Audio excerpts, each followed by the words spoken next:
Good afternoon students. ನಾನು ಹಿಂದಿನ ದಿನ ನಿಮಗೆ ಕ್ವಿಝನ್ನು ಕೊಟ್ಟಿದ್ದೆ. ಸ್ವಲ್ಪ ಜನ ಮಾಡಿದ್ರಿ, ಸುಮಾರು ಜನ ಮಾಡಿರಲಿಲ್ಲ. ಯಾಕಂತ ಕೇಳೋದಕ್ಕೆ ನೀವು ಪ್ರೈಮರಿ ಇಲ್ಲೇ ಓದಿದವರಿಗೆ ಗೊತ್ತು, ನಮಗೆ ಕ್ವಿಝ್ ಅಟೆಂಡ್ ಹೇಗೆ ಮಾಡೋದು ಅಂತ ಗೊತ್ತಿಲ್ಲ ಅಂತ ಹೇಳಿ ಕೆಲವ್ರು ಹೇಳ್ತಾಯಿದ್ರಿ. ಅದಕ್ಕೆ ನಿಮ್ಮ ಅನುಕೂಲಕ್ಕೋಸ್ಕರ ನಾನು ಕ್ವಿಝನ್ನು ಹೆಂಗೆ ಅಟೆಂಡ್ ಮಾಡಬೇಕು ಅನ್ನೋದನ್ನು ಹೇಳ್ತಾಯಿದ್ದೀನಿ. ಇಲ್ಲಿ ನೋಡಿ, ಇದು ನಾವು ಕ್ರಿಯೇಟ್ ಮಾಡ್ಕೊಂಡಿರೋವಂಥದ್ದು ವಾಟ್ಸಪ್ ಗ್ರೂಪು. ಇದರಲ್ಲಿ ನಾನು ಕ್ವಿಝ್ದ ಲಿಂಕನ್ನು ಬಿಟ್ಟಿದ್ದೀನಿ. ಇದೇ ಆ ಲಿಂಕು. ಇಲ್ಲಿ ಈ ನೀಲಿ ಬಣ್ಣದಲ್ಲಿ ಕಾಣ್ತಾ ಇರೋದಾಗಿರ್ಬೋದು, ಅಥವಾ GHPS ಬೋಸ್ಕ ಅಂತ ಕೆಳಗೆ ಕನ್ಸಲ್ಟ್ ಅಂತ ಏನಿದೆಲ್ಲ ಇದಾದರೂ ಆಗಿರ್ಬೋದು. ನೀವು ಇದ್ರ ಮೇಲೆ ಒತ್ತಬೇಕು. ಈ ರೀತಿಯಾಗಿ ನಾವು ಅದರ ಮೇಲೆ ಒತ್ತಿದ ನಂತರ ಕ್ವಿಝ್ದ ಇಂಟರ್ಫೇಸ್ ಓಪನ್ ಆಗುತ್ತೆ.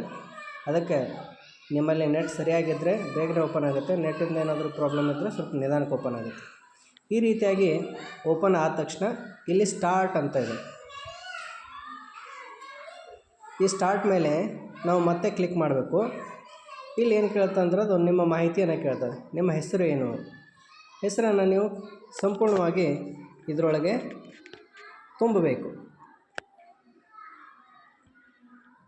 ನಾನು ನನ್ನ ಹೆಸರನ್ನು ಹಾಕ್ತಾಯಿದ್ದೀನಿ, ನೀವು ನಿಮ್ಮ ಹೆಸರನ್ನು ಹಾಕಿರಿ.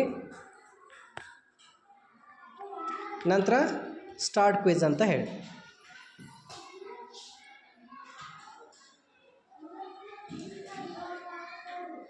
ಸ್ಟಾರ್ಟ್ ಕ್ವಿಝ್ ಕೊಟ್ಟ ನಂತರ ಇಷ್ಟು ನಿಮಗೆ ಈ ರೀತಿಯಾಗಿ ಕ್ವಿಝ್ ಇರ್ತದೆ. ನಾನು ಕ್ವಿಝ್ಗೆ ಇಲ್ಲಿ ಎಲ್ಲ ನಂಬರಿಂಗ್ ಕೊಟ್ಟಿದ್ದೀನಿ. ಪ್ರಶ್ನೆಗಳು, ಒಂದು ಪ್ರಶ್ನೆಗೆ 4 ಉತ್ತರಗಳಿರೋದನ್ನು ನೀವು ಗಮನಿಸ್ತಾ ಇದ್ದೀರಿ. ಸರಿಯಾದ ಉತ್ತರವನ್ನು ನೀವು ಆಯ್ಕೆ ಮಾಡಬೇಕಾಗುತ್ತೆ. ಕೊನೆಗೆ ಸಬ್ಮಿಟ್ ಅಂತ ಕೊಡಬೇಕು. ಇಲ್ಲಿ ಇನ್ನೊಂದು ಮರಿಬಾರ್ದಂಥ ವಿಷಯ ಅಥವಾ ನೆನಪಲ್ಲಿ ಇಟ್ಕೊಳ್ಬೇಕಾದಂಥ ವಿಷಯ ಏನಂದರೆ, ಎಲ್ಲದಕ್ಕೂ ರಿಕ್ವೈರ್ಡ್ ಅಂತ ಇದೆ. ಇಲ್ಲಿ ಕೆಳಗಡೆಗೆ ನೀವು ನೋಡ್ತಾ ಇರ್ಬೋದು, ರಿಕ್ವೈರ್ಡ್ ಅಂತದೆ. ಇದರ ಅರ್ಥ ಏನಂದರೆ, ನೀವು ಯಾವುದೇ ಪ್ರಶ್ನೆಯನ್ನು ಉತ್ತರಿಸ್ದೇನೆ ಹೋಗೋ ಹಾಗಿಲ್ಲ. ಉತ್ತರಿಸ್ದೇನೆ ನೀವು ಸಬ್ಮಿಟ್ ಕೊಡೋಕೆ ನೋಡಿದ್ರೆ, ಈಗ ನೋಡಿರಿ, ನಾನು ಒಂದನ್ನು ಆಯ್ಕೆ ಮಾಡಿ ಉಳಿದದ್ದನ್ನು ಹಾಗೇ ಬಿಟ್ಟು ಸಬ್ಮಿಟ್ ಕೊಡೋಕೆ ನೋಡಿದ್ರೆ ಅದು ಸಬ್ಮಿಷನ್ನು ತಗೊಳ್ಳೋದಿಲ್ಲ. ಯಾಕಂತ ಕೇಳಿದ್ರೆ ಎಲ್ಲ ಪ್ರಶ್ನೆಗಳಿಗೂ ನೀವು ಉತ್ತರವನ್ನು ಕೊಡಲೇಬೇಕು.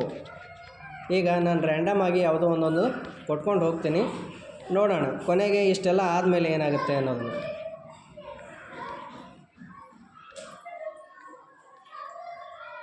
ಈಗ answered out of 10 out of 10 ಅಂತ ಇದೆ. ಕೆಳಗಡೆಗೆ ನೋಡ್ತಾ ಇದ್ದೀರಿ ನೀವು. 10ಕ್ಕೆ 10 ಪ್ರಶ್ನೆಗಳಿಗೆ ನಾವು ಉತ್ತರವನ್ನು ಕೊಟ್ಟಿದ್ದೀವಿ. ನಾವು ಒಂದು ವೇಳೆ ಬೇಡಾಗಿತ್ತು ಅಂದರೆ ಕ್ಲಿಯರ್ ಕ್ವಿಝ್ ಅಂತಲೂ ಕೊಡ್ಬೋದು. ಈಗ ಸರಿ, ನಾನು ಇದರಲ್ಲಿ ನಿರ್ಧಾರದಲ್ಲಿ ಯಾವುದೇ ರೀತಿಯಾದಂಥ ಬದಲಾವಣೆ ಇಲ್ಲ, ಹಾಗಾಗಿ ನಾನು ಸಬ್ಮಿಟ್ ಅಂತೀನಿ. ಸಬ್ಮಿಟ್ ಅಂದ ನಂತರ ಏನಾಗುತ್ತೆ ನೋಡಿರಿ, ಸಬ್ಮಿಟ್ ಆಯಿತಾ. ಇದು ಮೇಲಿರೋದು ನನಗೆ ಬಂದಿರೋಂಥ ರೆಸ್ಪಾನ್ಸ್. ನೀವು ನಿಮ್ಮ ರಿಸಲ್ಟನ್ನು ಇಲ್ಲಿ ನೋಡ್ಕೋಬೋದು. ವ್ಯೂ ರಿಸಲ್ಟ್ಸ್ ಆಯಿತಾ.